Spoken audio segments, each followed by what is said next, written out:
4 days before Brigada Eskwela 2026 na para bang sa title pa lang ay excited na tayong pumasok. At alam niyo po ba, sa araw na ito, pinili ko sana na wala muna akong masyadong gagawin. Medyo magpapahinga na muna sana ako. Dahil sa totoo lang, kailangan din nating mag-ipon ng energy para nga sa ating Brigada Eskwela. Dahil sa totoo lang, ngayong bakasyon, nasira yung tulog namin. Na para bang taga-ibang bansa kami. Pero alam niyo ba, pagkagising ko, medyo hindi ako okay. Yung tipong hindi talaga ako sanay na wala talaga akong gagawin sa isang araw. Pagkatapos, hindi pa nga nasusunod yung mga dapat na lakad at gagawin. At sa totoo nga lang, medyo nagbago na nga yung ugali ko. Dahil noon talagang magbubusit ako kapag hindi ko magagawa yung mga dapat gawin. Lalong-lalo na kapag nasa to-do list ko. Dahil sa totoo nga niyan, gusto ko na nga pumunta sa school bago talaga ang Brigada Eskwela. Para kahit papaano ay matanggal ko na yung mga alikabok. At ito na nga, kaya medyo nalulungkot ako kasi hindi ko nagawa yung mga pang-personal matters namin. Hindi nga nagawa lahat yung mga plano namin para sa pagpaplano nga sa kasal. Pero habang kumakain nga ako rito, ay nagme-meditate ako. At ang pinakamoto ko yata sa buhay ay everything has reason, everything has purpose. Naalala ko tuloy nung estudyante pa nga ako. At kapag malilate na nga ako, lalong-lalo na kapag nasa sasakyan pa ako, hindi ko naman hawak ang manubela. Kaya ang dapat gawin, relax and calm. Iisipin ko na lang na may dahilan. At syempre, lahat ng wino-worry natin, ipag-pray lang natin. Dahil walang imposible kay Lord. Sabi nga sa Isaiah chapter 60 verse 22, alam nyo yan, kapag ilalabas na ang result sa let, when the time is right, the Lord will make it happen. So, naghugas pa lang ako nito. Ganito na yung pawis ko. Tayo ng pinto. Ganito pa lang yung sinasabi nilang liwanag. Dala ako daw.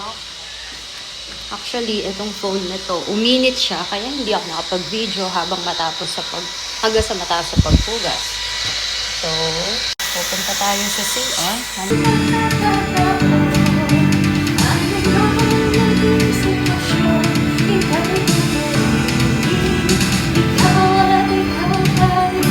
At yun na nga, hindi ko nga nasabi sa inyo kung ano yung kinain ko. Pagkagising ko nga, nakita nyo agad na kumain ako. By the way, kinain ko nga yung natirang midnight snack. Dahil sa nagutom nga kami, nagluto kami ng fries, fishball, kikiam, at siomai. At sabi ko nga sa inyo, gusto kong magpahinga sana sa araw na ito at tinatamad rin ako. At ito yung pinaka-challenge talaga. Kailangan nating maging consistent. Alam mo yung tipong unmotivated tayo, kailangan pa rin nating magpatuloy. So sa dami ng sinasabi ko, gusto ko lang sabihin nga, ay hindi ako nagluto. Ayoko na muna talagang magluto para maiwasan ko nga kumain ng kanin.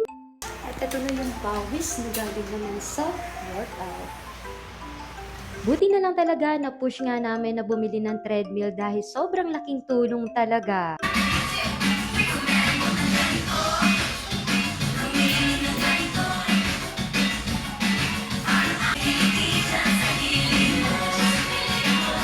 After treadmill nga ay nagsusumba naman ako and ito yung totoong workout na talaga. At ito na nga, nakaligo na rin ako pero bakit nakapang workout na naman ako? At sa mga oras ngang yan, tapos na po ako mag-skincare routine. At ito nga, gusto ko nga pong i-flex sa inyo itong hair dryer na ginagamit. Gusto ko po talagang i-share sa inyo ito kasi sobrang ganda talaga. Maganda yung quality niya, heavy duty, hindi maingay at hindi mabigat. At ngayon naman nga, ipapakita ko sa inyo kung paano ako magkilay. Pero syempre, kailangan subukan ko munang i-set up nga itong table ko. By the way, gusto ko nga rin i-share sa inyo, sobrang ganda rin po nitong phone stand na ito. Na masasabi mo talagang matibay at hindi gumagalaw. Na kahit saan nga ay pwede mong dalhin at gamitin. At ito na nga yung pangkilay na ginagamit ko. Ito pong JMCY. Yung ginamit ko nga ito, sobrang na-inlove po talaga ako. Dahil aaminin ko po sa inyo na sa Watson po talaga ako bumibili ng mga pang makeup ko. Minsan lang po talaga ako magtiwala sa online when it comes sa mga ina-apply ko sa mukha. Dahil ang face lock ko nga ay sensitive. And yes po, sa totoo lang, nagpapaderma pa po ako.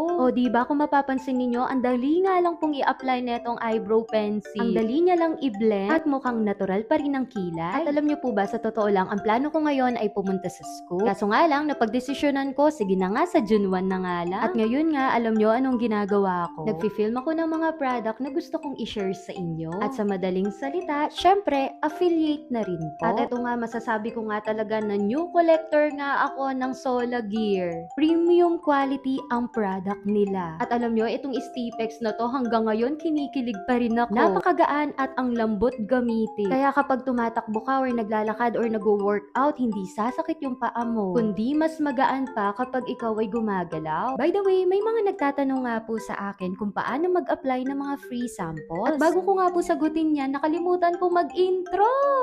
Hey, it's me, Bads Veron. It's another day, another ka-vlog-vlogan. O diba, saan kayo nakakita ng intro kung saan patapos na yung video? At ito na nga, sagutin na nga natin yung mga gustong maging TikTok affiliate. Sa totoo lang, iba-iba ang requirements per account at bansa. Pero usually, ito yung common para sa mga nagsisimula pa lang dito sa Pilipinas. Dapat 18 years old pataas, may active TikTok account, around 1,000 followers para mas madaling ma-approve. Pero may mga ibang nakakapasok kahit lower followers basta active ang content. Walang violations ang account at consistent sa pagpo-post. At alam niyo po ba, 3 years na nga simula nung nag-start ako ng mag-affiliate. Pero ang totoo, hindi nagkaroon ng improvement and progress. At isa sa pinakadahilan, yung pagiging hindi ko consistent. At kung mapapansin nyo rin, stagnant din ang followers ko dahil kulang na kulang ako sa engagement. O diba, alam na alam ko ano yung pagkukulang ko, kaya ngayon ay tinatry ko yung best ko. Maging consistent at mag-aral pa. At ito na nga, paano nga ba mag-apply ng mga free samples? Open nyo po yung TikTok Shop for Creator. Tapos, hanapin nyo yung product na gusto mong i-promote. Tapos, may makikita po kayo doon na request sample at i-click nyo po yun. At minsan po, may nagme-message po sa inyo. Hindi nga ako sure kung ako yung tamang tao na dapat magturo sa inyo neto. Dahil sa totoo lang, nagba-back to zero knowledge din ako ngayon. Yung tipong gusto kong muling magsimula na parang bago lang din ako rin. Pero aminin natin ngayon, napakadali na lang halos lahat. I-click mo lang ang tanong mo, ilang seconds lang makikita mo na. At walang masama doon. Pero sana no, magamit natin ng tama. Wag na wag nating hahayaan na ang utak natin ay mag-rely na lang sa AI. At yon, hanggang dito na muna po ang ating ka-vlog-vlogan. Thank you po!